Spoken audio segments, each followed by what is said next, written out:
Alright, today we're breaking down the classic John Lennon song, Imagine. A song that makes the contrarian in me thirst for war. And it sounds something like this.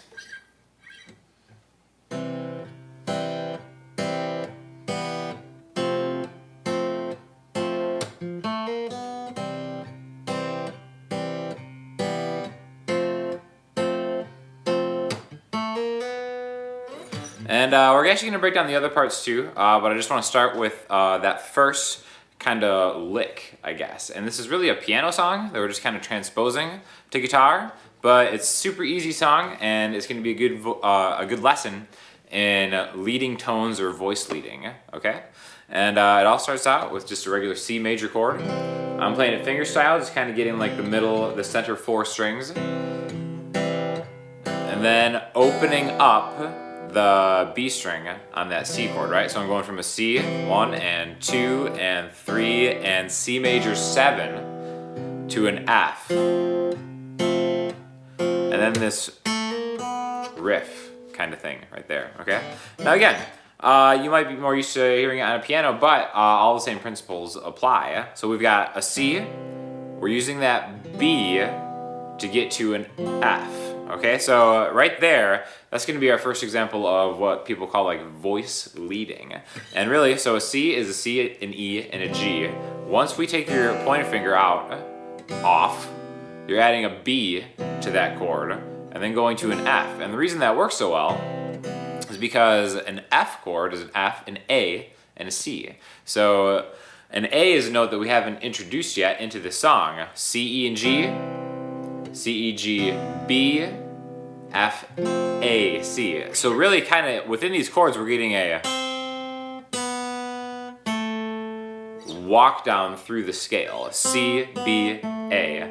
But disguised in chords, it sounds really pretty, okay? And then the same principle applies to that little kind of riff thing going on here. Now the first way I did that was we took this F chord.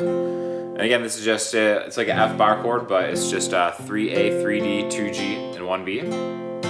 And the first way you can do it is like this. And you can take where your middle finger already is on that A note, the 2nd fret of the G string, hit the B flat, the 3rd fret, and then the B string again. So we're chromatically going through those notes, okay? Now the one thing you might want to consider is actually playing it 2, 3, 4 back into the C instead of going a hammer on to the B. Now the reason that you might want to do that instead is because if you still have any semblance of this B flat around once you hit that B note, you've really just dishonored John Lennon's memory by getting that B flat and that B together. So as long as you can make sure that that B flat isn't sounding when you do that riff, then you're fine. Another way to do it, you just might want to just go 2, 3, 4, back to the C.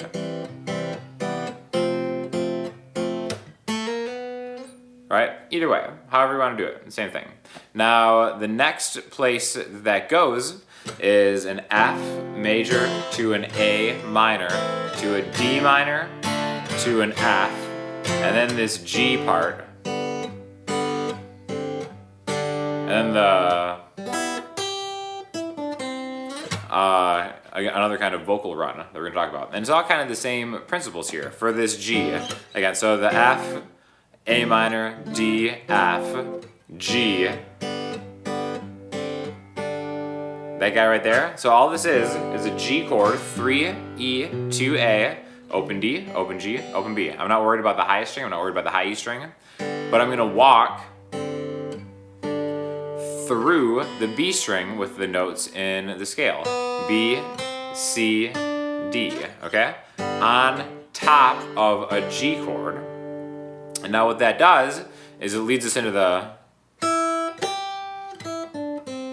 open 3, open 3B, 1B, which leads us back into an F. So we're always kind of going somewhere with these chord voicings and the melody that we're adding on top of the chord.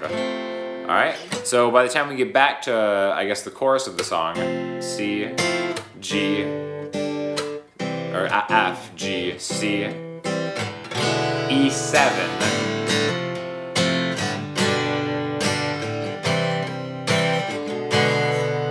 I want to talk about that E7 too, because we could see this as a borrowed chord. One of the most commonly added chords to the key of C is an E7.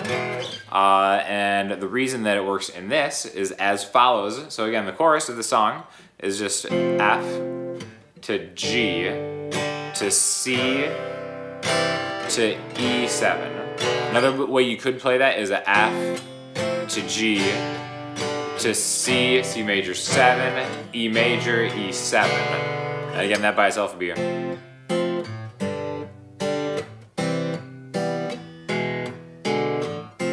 okay, so right there I'm just going from a C, C major 7, E, E7. Now that, let's talk about that right there, that kind of alteration of two chords.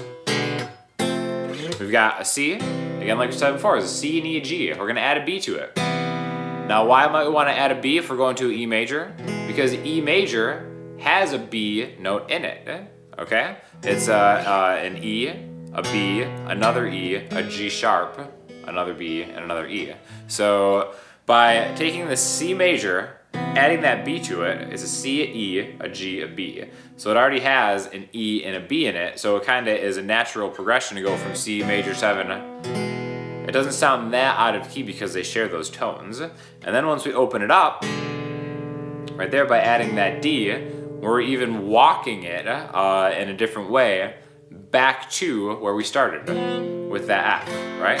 So again, let's kind of like analyze some of the notes from between a C, an E7, and then back to an F, because this is kind of like a hopeful part of the song, and the universal musical symbol for hope is an ascending line, something going higher and higher. So if we have this C major, C, E, G, the G string is open. When I hit this E7, 2A and 1G, the G string goes from open to 1, G to G sharp.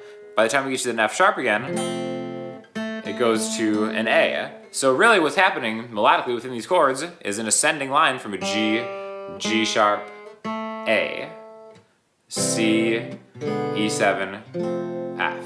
Okay? So you can always kind of like look at the notes inside these chord voicings to kind of figure out, maybe in like some classic, really, really great songs, how they're choosing their voices, like the voicings of the chord, what type of chord they're using, and then kind of see how those like maybe single notes within that chord are relating to the next one. Which ones stay the same, which ones are changing, if it's ascending or descending, and really those choices that you make as a songwriter or just kind of like a guitar arranger, player, have a really big impact on the sound of what you're going for. So definitely a really easy song. Check it out. I'll link you to a chord chart, because again, this isn't really like a lesson on just how to play the song. It's more about just kind of like what's going on behind it. But if you have any questions, hit me up in the comment section, Instagram, Twitter, or the website, and I will talk to you all soon. Thanks a lot.